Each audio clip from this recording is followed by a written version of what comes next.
Hi guys, it might not have escaped your attention that I've been streaming more recently. I didn't stream all that much recently, but I didn't stream at all before. As a dedicated VR racer and not wanting to compromise my own race experience, I've not been able to do this lately. I've tried, but I've failed. So what has changed? Well, I have a little more headroom since updating my graphics card, and I've fixed my wired networking, which was actually slower than most Wi-Fi until recently. This has allowed me to start investigating the possibility of using the network to stream a video signal over to my studio rig, where that can do all the hard work. Does that sound like magic? Well, not really, but there are plenty of moving parts to deal with, so let's have a look into it, shall we? So what is NDI? NDI is a technology that allows you to send and receive a video signal over a network. What this allows us to do is to have OBS running on our gaming PC, but without OBS itself having to handle all of the recording and streaming work.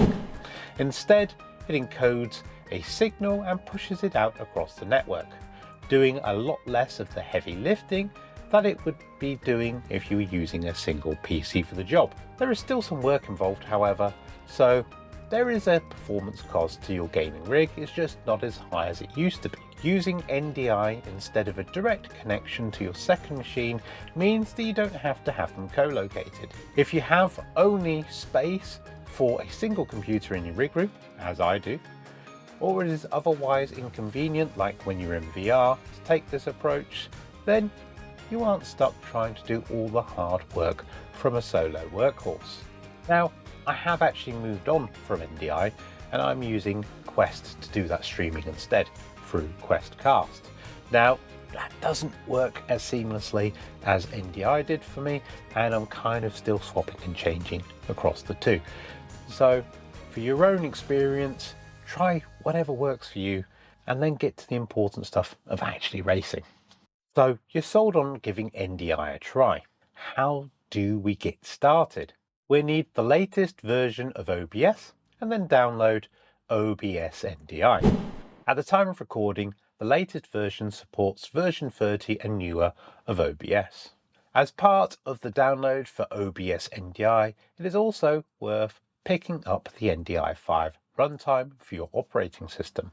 Both of these are simple installers, so shouldn't take you long to get the software up and running. On our main gaming rig, open up OBS. Now, I'm not going to go into too much detail on setting up your scene itself, as that is for your own creativity. However, we do need to talk about a few things around audio and video sources and sync. First up, click the Tools menu and then NDI Output Settings. Go ahead and disable Main Output. You won't be using that one anyway. What I found with this setting is it creates too much input lag and hinders your local machine's performance. However, the preview does not. Keep preview output enabled, and whilst I don't use the tally system, you can keep that enabled if you like. Don't forget to give your preview output a memorable name, as you will need this on your streaming machine. Click OK to close that window. Now in your scene itself, on the main audio source, or your microphone for that matter, click the three vertical dots menu and then go into filters. Click the plus button and add in a dedicated NDI output for the audio. Name this something that you will likely remember. This will be necessary for all audio sources that you wish to transport across the network, as preview does not come with an audio source by default. The last things we need to think about are frame rate and resolution. We can find these under File, Settings, Video. On my gaming rig, I currently set this to 45 frames per second for a 1080p display. Now over to your secondary machine. This one is doing all the magic of broadcasting to your audience, but without having to drive your racing experience. Again, open up OBS. Hopefully you've kept your gaming rig running with OBS on your streaming scene, and you'll be able to validate you are receiving a video signal. Create a new scene on your streaming rig, add an NDI source, pick your video preview feed, whatever you named that. Set bandwidth to highest if you're wired, If you're running wirelessly, you might have to experiment with lower settings to see what is feasible. This will be entirely dependent on how fast your Wi-Fi is. Sync is the source timing. YUV is partial. Color space BT 709. Latency normal. You can experiment with low latency, but you do so at your own risk. I haven't tried this myself. Now the preview signal, as I said earlier, doesn't carry an audio signal, so you can disable that or you can leave it alone. Doesn't really matter. You need to then add your dedicated audio signals in the same way as described above, but obviously keeping audio enabled. You should now be able to see footage from your primary gaming rig on your streaming machine. Yay! Well, we all know that doesn't always work out that way. So I did have to do some troubleshooting the second time I set up NDI. The first time actually went smoothly, just as we've talked about now. But after that, when I reinstalled Windows, it stopped working. Why was that? Windows Firewall unfortunately decided to block the NDI signal. NDI does supply some tooling that allows you to check that signal to make sure it's getting through the network. All we really care about from these tools is the studio monitor, but you have to download the whole suite anyway. So go over to ndi.video and download NDI Core Suite. Then open up the studio monitor. If you don't see the name of your computer in the studio monitor in the left-hand burger menu, then no signal is coming across the network, at least not to our machine. This doesn't provide a huge amount of extra help, but allows us to identify that the problem is with the network or the source machine and not with OBS. In our case, it was our gaming rig blocking the signal.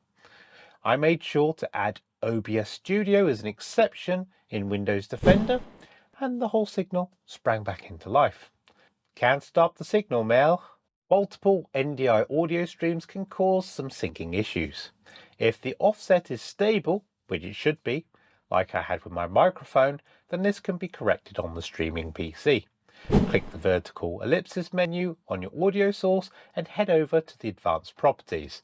This will give you all of your audio sources with some settings. We're looking for sync offset. Find the source you're having trouble with. For me, that was my mic, and offset them until you're in sync with the video. This might take a little trial and error, but for me, it was roughly 6 milliseconds. And that did the trick. Not everyone has the luxury of multiple computers to make this type of system work. However, if you do, then that gives you some opportunities to have more complex scenes than perhaps you could get away with if you were doing this from a single machine. A straight video capture to your second machine just isn't possible if they are remotely located, and NDI provides you with another option. A second rig to do all the streaming work isn't all great though. You have to deal with remotely switching scenes and managing your stream. This is all possible through using OBS WebSockets, but they can sometimes be quite temperamental. I actually use it on my Stream Deck, and I've got little buttons here for the scenes and recording and cancelling, and that all gets fired to my remote PC. It's not perfect, but it works. And to get out of this rig is a real pain. I've got like this much space to get out. So you can see why I don't really want to be jumping around to my studio rig every 5 minutes. Now I hope you've enjoyed this video detailing how I do 2PC streaming. Now I do another method using my Quest 3 and casting, and I go through that at a later date.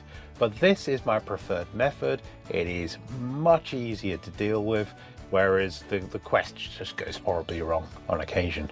This, it works, and I don't have to get out of my rig to find out what's going on. It just works. If you have liked this video, don't forget to give it a thumbs up.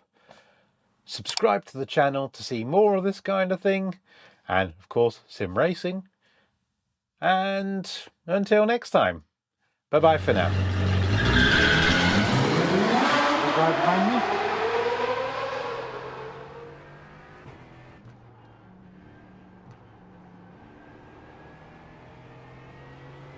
Backed out of that with cold tires, it's not worth it.